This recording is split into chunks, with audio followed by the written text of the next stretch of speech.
Welcome to this explainer. Today we're going to dive deep into the dark, cyclical mechanics of the fake guru industry, and we're going to trace its 10 tragic levels of influence. We're breaking down this fascinating step-by-step progression of how an innocent, often desperate person gets pulled into an ecosystem of false promises at level 1, only to eventually become the master architect of that very same system by level 10. We're going to map out exactly how this transformation happens, relying entirely on the data and the raw narratives that outline this journey. Broke, and most importantly, you're vulnerable. Then you see a guy on a screen standing in front of a rented Lamborghini telling you he has a secret. So what do? You put a $400 course on a credit card you absolutely cannot afford, desperately hoping to save your mom from working at that diner. You feel sick when you click buy, but honestly, you also feel hope for the first time in years. You get a 40-video course, mostly just vague mindset stuff and a little bit about dropshipping. But you take notes, you study the fake screenshots of success, and you start building your little store. But here is the trap. The plan was never the product. You were the product. As you stay up every single night building a dropshipping store that literally nobody visits, you don't yet realize that your hope is just the raw material fueling someone else's empire. That guy got his $400 from you, and that was his entire business model. Your store fails. You lose money you didn't have. But you learn a very dangerous lesson that sets you on the path right up the pyramid. Phase 2, climbing the guru pyramid. You start to realize the real money isn't in selling actual products, it's in selling the dream itself. And so you rapidly evolve through the next levels of influence. First, you hit level 2, the affiliate. You start pushing someone else's links and you find out that, hey, when a video hits 50,000 views, people will actually buy. Then, wanting to keep the lion's share of that money, you ascend to level 3, the course creator. You film your very own $200 blueprint in a single weekend, even though you barely know the subject yourself. And finally, when those recorded videos start to lose their perceived value, you reach level 4, the coach, where you literally invent a program just to sell a sense of belonging to lonely people. Now, the financial leap here is absolutely staggering. Suddenly, you're making $20,000 a month by charging $2,000 a seat to coach 10 people at a time. You're sitting on the phone listening to single mothers explain their massive debt to you. You take all the credit for the few winners who, let's be real, would have succeeded anyway, and you just blame the mindset of the losers. Then you start bundling this into group programs of 50 people, selling comfort to the desperate and calling the invoice a transformation. Fear sells better than facts. Along the way, you learn the dark rhythm of the grift. You realize that throwing around buzzwords like passive income and stoking people's deepest fears are far more effective than actually delivering a working business model. You learn that a completely fake smile reads as total confidence on camera. You learn that the steps in your course don't really work for most people, and honestly, they never could, because the math only works if you are the one sitting at the top selling the course. Phase 3, building the empty machine. As your momentum grows, your evolution accelerates into this cold, calculated machine that runs purely on paid ads and high-ticket sales. You reach level 5, the agency builder, aiming to stand exactly where those guys with the private jets stand. You hire setters, people whose entire job is to book sales calls, targeting the desperate at massive scale, finding folks scrolling at 2 a.m. just like you once were. Then you launch into level 6, the mastermind leader. You rely on false exclusivity, charging a whopping $25,000 a seat, pitching it as elite access to a private network of winners. And this funds your growing lifestyle. It buys you that new apartment with the balcony, the nice watches, while you expand into a massive, done-for-you agency. But to sell something that incredibly expensive, a simple video just won't cut it. So you enter level 7, the closer ecosystem.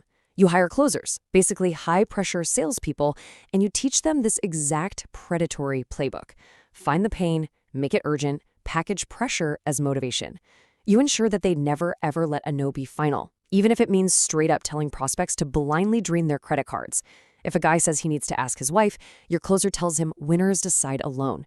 You find their pain, you make it an emergency, and you package that extreme financial pressure as motivation. And the crazy thing is, it works almost every single time. But as you sit alone in dark hotel rooms counting the money from a $40,000 stage pitch, a really stark contrast starts to emerge.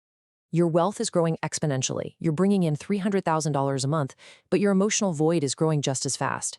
You are completely isolated from your wife Dana and your newborn son. You promised your son he'd never have to sleep on a floor, but you're working 18-hour days, you barely even see him because you're just feeding this endlessly hungry machine. Phase 4, selling the illusion. By your mid-30s, you realize something crucial. A face people trust can sell anything forever. So you stop being just a marketer and you transform into a fully engineered personality. Welcome to Level 8, the engineered brand.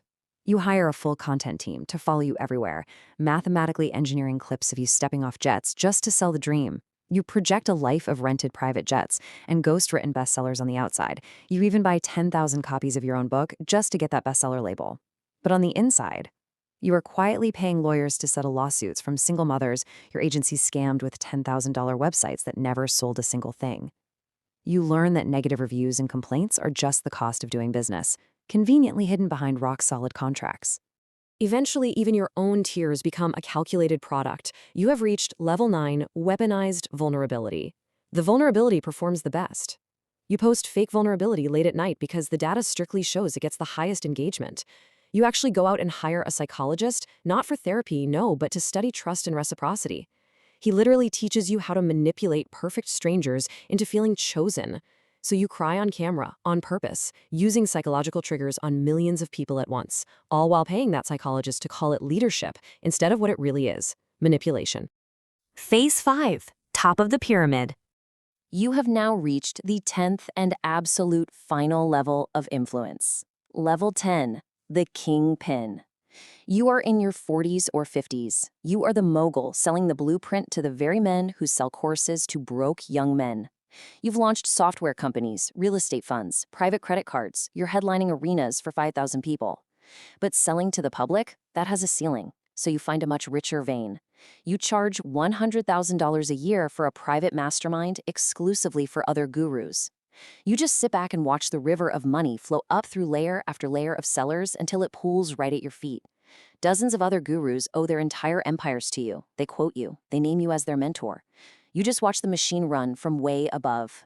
At an exclusive private island retreat, you teach these hungry wolves the ultimate secret of the industry. Are you ready for it? The actual business system doesn't matter, because the desperate belief of the buyer is the true product.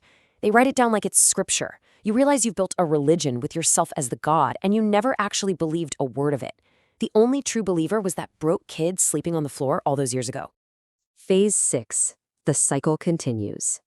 You are now 58 years old, a literal legend with more money than 10 lifetimes could ever spend, but you are completely, utterly isolated. Universities study your funnels. Documentaries call you both a visionary and a con man. But Dana, she left you years ago. The divorce was very quiet and very expensive, and your 20-year-old son wants absolutely nothing to do with your money. Looking back at this tragic progression over the decades, you can map out exactly how you climbed.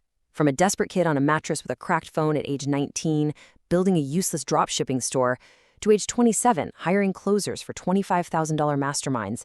By 42, you were burying journalists' investigations with bot press. And by 58, you are completely empty inside a massive glass house, entirely disconnected from the only people who ever really mattered. As you sit there all alone, watching the sunset from your glass house, a realization hits you.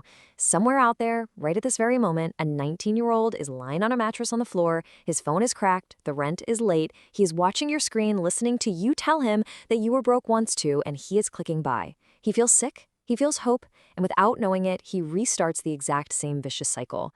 So, as we wrap up this explainer, I want to leave you with one final, deeply chilling question to think about. In an empire built entirely on fake hope, where the belief itself is the only actual product, who is really paying the ultimate price for the dream? Is it the millions of broke kids draining their credit cards in the middle of the night? Or is it the man in the glass house who traded his soul to build it all?